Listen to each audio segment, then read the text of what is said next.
up, kings and queens? Welcome back to my channel. Thank you so much for joining me here on my channel today. I am the Eva Monroe, and today I'm going to be answering a question that has been asked so many times lately, and it is how to start building a fragrance collection. So in another video, I will do the fragrances that I feel make up a beginner collection, an amazing beginner collection. But right now, I'm going to share with you some tips and tricks and some things that can help you avoid getting into trouble and going down the rabbit hole and jumping on the hype train to places you don't ever want to be when you're about this life. So, first of all, there's something that I feel obligated to make sure everyone understands, okay? The first thing is, when you're watching fragrance reviewers or influencers or whoever it is that you're looking at, and they have a very large fragrance collection, please know and understand that this does not happen overnight. Some people, it takes many years to build a large fragrance collection. The race is not to the swift, slow and steady as you go, okay? The next thing is, most of the time, and I won't say all of the time, but most of the time, influencers / reviewers, people that are about this life, we don't pay retail, okay? I'm just going to put that out there for y'all. I'm very transparent about that. I tell you guys all the time, the queen don't like to pay retail. Now, that's no shots or no dig on retailers or creators, perfumers, or whatever. But y'all know I'm always looking for a deal. And if somebody has some stuff and they don't want it, and it's something that I do want, then I will definitely purchase that fragrance from them. But a lot of us hardly ever pay retail. I still, every now and again, I like to have my experience at Saks or Neiman's or wherever, where I go pick out a fragrance and I go leaving with my little pretty bag. But most of the time, that's not my story. And it's not a lot of other people's story either. So if you're a fragrance reviewer and everything you bought, you own, you pay retail for it, you don't have to get in my comment section talking about, I paid full price for everything. You need to connect. That's all I'm going to say about that. But just know and understand, most of the time, we do not pay retail. So don't go emptying out your bank account or doing anything drastic and crazy, because oftentimes that's not people's story, okay? Now, the next thing is, when you're watching fragrance reviewers, you should be using reviewers as a point of reference, okay? Because some of y'all watch fragrance reviewers and y'all, it's like Bible, okay? I cannot tell you how many times people have emailed me and said, yeah, you owe me $98.83. Here's my PayPal, my Venmo, my Cash App. Get it to me ASAP. Because I bought Juliet Has a Gun, Not a Perfume, and I hate it. I can't smell it, okay? Use it as a point of reference. First of all, find your fragrance twin. That's what I always like to say. Find the person that pretty much has the same taste in fragrances as you have, right? The person that likes the same stuff you like, pretty much. Fragrance is one of the most subjective things out there. One of the most subjective things that there is. It's not even like makeup reviews, really. It's not like clothes reviews. It's not like anything else, because fragrance is so subjective. Like, if someone does a review on a Cadillac and they say the brakes are crappy, it's got cheap tires on it, well, that's what it is. But with fragrances, I've smelled things before. I've been like, yeah, I don't like that. It smells cheap. I wouldn't wear that, da-da-da-da. And then other people review it and they're like, this is life. I cannot live my life without this fragrance. So fragrance is very subjective. Use it as a point of reference. Watch us. You cannot 100% ride on someone else's longevity, projection, compliment factor. You cannot do that, okay? So I want to say take it with a grain of salt, but use fragrance reviews as a point of reference, okay? Another thing is, Do not feel obligated to go out and purchase everything that your favorite reviewer says that they absolutely love. I've seen this in my comment section many a times where people are like, yeah, they talk about stuff. One day they love it, they can't get enough of it, and then 3 weeks later they put it up on Mercari for sale. Happens, okay? It happens. People start out, I don't think that there's anything that I've ever started out loving and then ended up hating, but there have been fragrances that I started out not caring for and then ended up falling in love with them. So it happens, but you don't have to have everything that's on my top 10 most complimented list, because again, fragrance is subjective and there are so many things that go into play there: body chemistry, health, fitness, all different types of things that play into whether or not you're going to get 20 compliments in one day off of Tom Ford Oud Wood, like maybe I did, right? So don't buy everything just because your favorite reviewer absolutely loves it.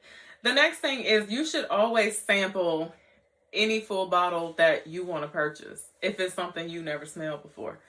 And that's my opinion. Now, don't say you don't practice what you preach, because I don't. I call myself old blind buying Eva sometimes because I blind buy stuff. But I have about a 98% score with blind buying because I have taken the time out to learn what notes I love, what notes I hate, what works well with my body chemistry, what does not. So I hardly ever fail where that's concerned. But until you get to that point, what's wrong with sampling a fragrance first before you take the plunge? 3 to 5 days, you could order a sample from Crystal Perfumes or Perfumology or Lucky Scent. It's going to take 3 to 5 days, get to your house, spend 3 to 5 days wearing that fragrance. And then if you feel like it's something you absolutely cannot live without, then purchase said fragrance, right? But sample things first before you take the plunge. Fragrance costs a lot of money. So, nobody has money to be constantly throwing away on fragrances that their favorite reviewer likes. And I can guarantee you this right here: when you get something that I like and you don't like it, I'm probably not going to buy it from you because I already have it. If I talked about it, I already have it, okay? The resale value on fragrances is not always great, okay? Just so you know. I said before, I like to collect watches, right? I love watches. But most watches that I own, I could sell them for either what I paid for them or probably more than what I paid for them. Fragrances don't work like that. When you tear that cellophane off and you get that air out of that nozzle and you spray that fragrance, it is worth a fraction of what you paid for it. So no one is going to give you retail for it. And if they do, well, you got lucky. So sample before you buy. Now, a lot of times I hear people saying, I can't afford that. People are always like, can you do a video about affordable fragrances? No. No, I do. I do. Fragrances, whatever you want to be affordable can be affordable to you. And let me tell you why I say this. I say this because if you can buy 10 Gucci Blooms, couldn't you have bought 2 Raja Doves? Or 2 Xerjoffs?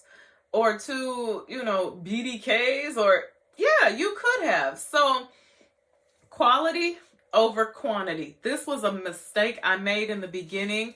I wanted to have a huge collection, just beautiful. And I had so much junk, y'all. I would go to Marshalls and TJ Maxx and I would see stuff like CK Shock. I would buy it. Issey Miyake flankers, I would buy it. Marc Jacobs, I would buy it. I would buy all this stuff. And I realized one day that I had more fragrances that I did not wear than I actually wore. So quality over quantity. Save your money to get a good fragrance that you're absolutely going to love, instead of just buying a few fragrances because you can afford them, because they're affordable to you. I don't believe in that. I believe if you want it, you will do what it takes to get it. You will save your money And if you can't save your money, you shouldn't even be buying Gucci Bloom, right? You shouldn't be buying fragrances at all. There's some other things in life that you need to be focusing on. So you can afford whatever fragrance you want to have. Like I said, the race is not to the swift. Save your money and purchase good fragrances. As simple as that. Now, I let me talk about Marshalls, TJ Maxx, and Ross for a minute, okay? Because I love seeing this. I see this a lot in the groups, and I see this especially with newbies. Newbies are like, man, I scored this Vince Camuto at Target for TJ Maxx for $9.99, and I got it, and okay. Now, I have ran up on some good things at Marshalls and TJ Maxx. I'm not going to even say that I haven't. Actually, there's one TJ Maxx that I like to go to. They always have amazing fragrances, okay? But let me tell you something you need to think about before you purchase fragrances from there. Bond number 9. Let me speak on this one because I know this for a fact. You will find things like Manhattan, Madison Soiree, things like that, in Marshalls and TJ Maxx, okay? When you find those fragrances, get on your phone, Google them. Go to Fragrance X, go to Fragrance Net, go on Poshmark, and see if you can locate said fragrance. And 9 times out of 10, you will be able to locate that fragrance on most discounted fragrance sites. You will see bottles of it posted on Poshmark, and they will all typically be cheaper than what TJ Maxx and Marshalls has them listed at. Those fragrances end up in there for a reason, right? Sometimes they reach their shelf life. They're not selling, whatever the reason is. But the biggest thing I think about is that whole shelf life thing. Because even though fragrance, lasts a very long time, you guys ask me this all the time. Don't your fragrances sour? It depends on how you store them, how you take care of them. They last a very long time. But if a fragrance has been around for 5 years prior to you finding it at TJ Maxx, like, do you really want that fragrance? Probably not. You could probably spend that $199 on something else. Because Madison Soiree, that's one I see in TJ Maxx all the time. One I've actually bought from TJ Maxx. Manhattan, things like that. You can always find them for way less than the $199 that TJ Maxx puts on them. So always think about that. Whenever you find a fragrance, look it up. See how much you can actually get it for on a discounted site, because I can guarantee you that it will definitely be less. Now, I'm always talking about fragrance groups. Join a group. Join a fragrance group. I love fragrance groups for the camaraderie. I love fragrance groups for the deals. Okay, I'm just going to be honest. The deals. But fragrance groups can get you into trouble. And they almost got me into trouble. Because that is when I took a major plunge and I started buying. A lot of stuff I don't even have right now because it was stuff I really didn't want or really didn't need. But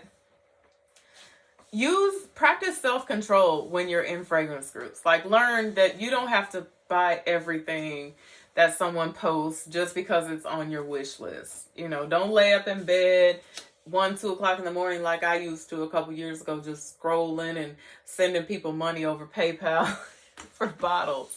Don't do that. Groups can get you into trouble, but they are a great way to find deals. If you have self-control, you have to exercise self-control. I didn't know that there was a whole nother world out there, like I said before, where you could get stuff for cheap, where people were selling stuff and swapping. So when I first entered that scene, it was hard for me. I went ham. So be very careful with that. I spoke about the hype train and the rabbit hole. The rabbit hole is when you're just buying everything. I see new people doing this. in the groups because they're trying to get some weight on it, you know, quantity over quality. And then suddenly, like, you'll see them start to put bottles up for sale slowly but surely. So don't get caught up in that, and don't jump on the hype train, which is where everybody is hyping this one particular fragrance, right? Everybody, you'll see people looking for, in search of, let's go with Anai, okay? In search of Anai. And people are on there like, oh my God, this was touched by God's hands, and this is amazing, and this is amazing. And I wanted to buy Anai, I'm not gonna lie, but I just sat back. I just watched and I waited to see people jumping on the Anai bandwagon. And then right now, I bet you $10 if you get on a fragrance sale group and you search Anai, I can guarantee you will find 5 bottles of Anai for sale, way less than retail, way less than what people pay for them, because people jump on the hype train. They want to buy stuff because everybody likes it. They get it blindly and they don't like it. And so people like me, then I come in like a thief in the night and take it off their hands for a fraction of what they paid for it. So don't jump on the hype train. Don't do that, okay? So my notes here, the main points I touched on. First and foremost, use reviewers as a point of reference.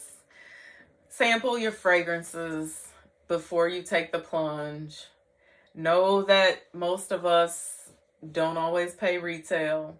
Don't go down the rabbit hole or jump on the hype train. Don't buy a bunch of junk. Quality over quantity. Okay? And that's basically, those are the most important parts, right? So thank you guys so much for watching me today. The next video, I will do a video about the 5 fragrances that make amazing starter fragrances for your new collection. So until I see you again, be blessed and bye for now.